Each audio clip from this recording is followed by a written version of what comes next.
सवाल ओजांकियंस के जवाब ओजांक सर से। Hello Ojaank sir. हेलो।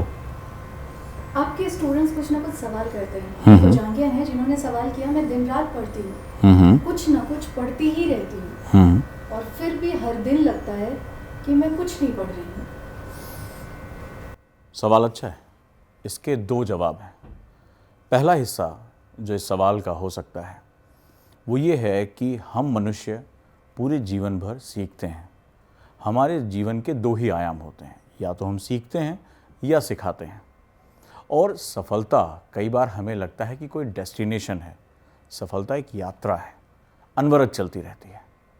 मैं खुद की अपनी बात कहूँ तो कई बार ऐसा होता है कि मैं नई नई किताबें खरीद के लेकर आता हूँ। अब मैं सब्जेक्ट्स पढ़ाता हूँ, मेरे स्टूडेंट IAS हैं, मुझे क्या ज़रूरत है नया पढ़ने की। लेकिन हर किताब में कुछ ऐसे बिंदु मिलते हैं कि इसके बाद ऐसा लगता है कि मैं कुछ जानता ही नहीं। तो जब तक ये प्यास बनी रहेगी ना ज़िंदगी में, तब तक ये यात्रा भी बनी रहेगी। जिस दिन मनुष्य ने ये समझ लिया कि उसको सब कुछ आता है, वो सब कुछ जान गया, उसी दिन उसके ख़त्म होने की शुरुआत हो जाती है, उसका पतन शुरू हो जाता है।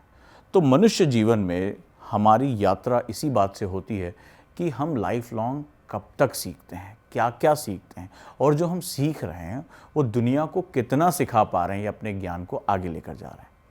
पहली तो बात ये रही। लेकिन दूसरी बात, जो आपका प्रश्न है उसी में ही आपकी परेशानी लिखी है। आपने कहा कुछ ना कुछ। अब मैं आपको इस बात को समझाने के लिए एक एग्जाम्पल ले रहा हूँ, और वो ये है कि अगर आप एक स्पोर्ट्स की तैयारी कर रही हैं, 5 दिन आपने आज फुटबॉल खेला, 5 दिन आपने क्रिकेट खेला, 5 दिन आपने बैडमिंटन खेला, 5 दिन आपने कोई और गेम खेला। मुझे आप ये बताइए, इतने दिनों में आप किस खेल की एक्सपर्ट बन पाएंगी? शायद किसी की भी नहीं। शायद उसके बेसिक भी आप नहीं सीख पाएंगी। आप एग्जैक्टली यही कर रही हैं। हम मनुष्य की ऊर्जा जो होती है वो केंद्रित होने के लिए बनी है। हम अगर जो एग्जाम्पल मैंने लिया, अगर आप वही 20 दिन किसी एक स्पोर्ट्स में लगा दी तो शायद आपकी इफिशिएंसी उस स्पोर्ट्स में ज़्यादा होती कंपेयर कि आप 5-5 दिन हर स्पोर्ट्स में लगा रही हैं। तो सबसे पहली बात कि कुछ ना कुछ पढ़ते रहना ही हमारा उद्देश्य नहीं। मेरे पास बहुत सी ऐसी किताबें, लेकिन मुझे अपने स्टूडेंट से क्या बात करनी है? बहुत सी दुनिया में ऐसी किताबें हैं जिनको मैंने कभी नहीं पढ़ा, वो मेरा विषय नहीं है, वो मेरे विषय वस्तु नहीं है, तो मैं सभी किताबों को तो नहीं पढ़ सकता। तो आपको सबसे पहले ये बात समझनी पड़ेगी कि सिर्फ हमने कुछ काम किया और हमें उसका रिजल्ट मिल गया, ये संभव नहीं है। हमें लगातार अपनी ऊर्जा बनाए रखनी पड़ती है। लगातार हम किसी एक लक्ष्य को पाने के लिए अपनी एनर्जी को लगातार हिट करते हैं, तब हमें मिलता है। तो आपकी जो समस्या है वो है आप शेड्यूल मेंटेन नहीं करती हैं। आप कुछ ना कुछ जो आपके सामने आ गया उसको पढ़ना शुरू कर देती हैं। आपको लक्ष्य बनाना होगा। अगर क्या इस एग्जाम के नियति को आप जानती हैं, इसके नेचर को आप जानती हैं कि 100 आउट ऑफ 100 मार्क्स कभी नहीं मिलते। ये ऐसा एग्जाम है कि जिसमें 60% ना पाने वाला भी IAS टॉपर कहलाता है। टॉपर के मार्क्स आप उठा के देखें, 58%, 59%, ओवरऑल पूरे मार्क्स मिलाकर, इंटरव्यू, रिटर्न, सब कुछ। किसी भी यूनिवर्सिटी का एग्जाम आप देखें, अगर आपके 60% से कम है तो आप कभी भी फर्स्ट डिविजनर नहीं कहे जाएंगे, और यहां आप IAS टॉपर बन जाते हैं, पूरे देश में आप सेलिब्रिटी बन जाते हैं।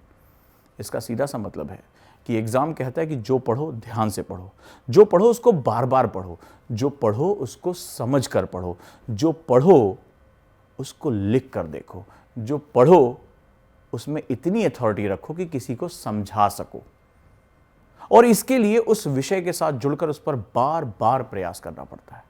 आपकी जो सबसे बड़ी गलती हो जाएगी वो ये है कि आप कुछ ना कुछ पढ़ रहे हैं। अपने शेड्यूल को फिक्स करें, विषय के लिए अपने दिन फिक्स करें, उसमें अपना नेचर चेंज करें कि मुझे इस विषय से लगाव रखना है, इसमें से मुझे कुछ महत्वपूर्ण जानकारियां लेकर आनी है। आप घंटों पर ध्यान दे रहे हैं, घंटों की क्वालिटी पर ध्यान नहीं दे रहे। तो जिस दिन आपने ये समझना शुरू किया आज के दिन में मैंने सीखा क्या, आप खुद से कह रही हैं आज मैंने पढ़ा कितना। और ये बीमारी बहुत से स्टूडेंट की है कि आज मैंने 8 घंटे पढ़ा, आज मैंने 10 घंटे पढ़ा, मैं हमेशा कुछ ना कुछ पढ़ता रहता हूँ या पढ़ती रहती हूँ। लेकिन सवाल है कि जो पढ़ रहे हो उसका मकसद क्या है, उससे आउटपुट कितना निकल कर आ रहा है। और जिस दिन आपने क्वालिटी प्रोड्यूस करना शुरू कर दिया कि जो मैंने आज पढ़ा उस पर मेरी अथॉरिटी कितनी जनरेट हुई है, वो भले चाहे 2 ही टॉपिक ही क्यों ना हो, मेरी अथॉरिटी इस पर होनी चाहिए, मेरी समझ होनी चाहिए, अंडरस्टैंडिंग होनी चाहिए, उसी दिन आपके लिए चीज़ें बहुत आसान हो जाएंगी। तो आप क्वांटिटी से निकलिए और क्वालिटी पर फोकस करिए। अपने सब्जेक्ट को प्यार करना सीखिए, उसकी अंडरस्टैंडिंग डेवलप करना सीखिए। आपके लिए पढ़ाई बहुत बहुत आसान हो जाएगी। उम्मीद करता हूँ कि आपके प्रश्न का उत्तर आपको मिला होगा और ऐसे ही जितने भी हमारे स्टूडेंट अपने प्रश्न पूछ रहे हैं उनके जवाब देने का मैं लगातार प्रयास करूंगा। आपका प्रश्न क्या है कमेंट बॉक्स में मुझे ज़रूर बनाएं और सबसे महत्वपूर्ण है चैनल को सब्सक्राइब करें ताकि इस तरह की वीडियो लगातार आपको मिलती रहे। मिलता हूं दोस्तों अगले किसी प्रश्न के उत्तर के साथ। धन्यवाद। सवाल ओजांग के जवाब ओजांग सर से।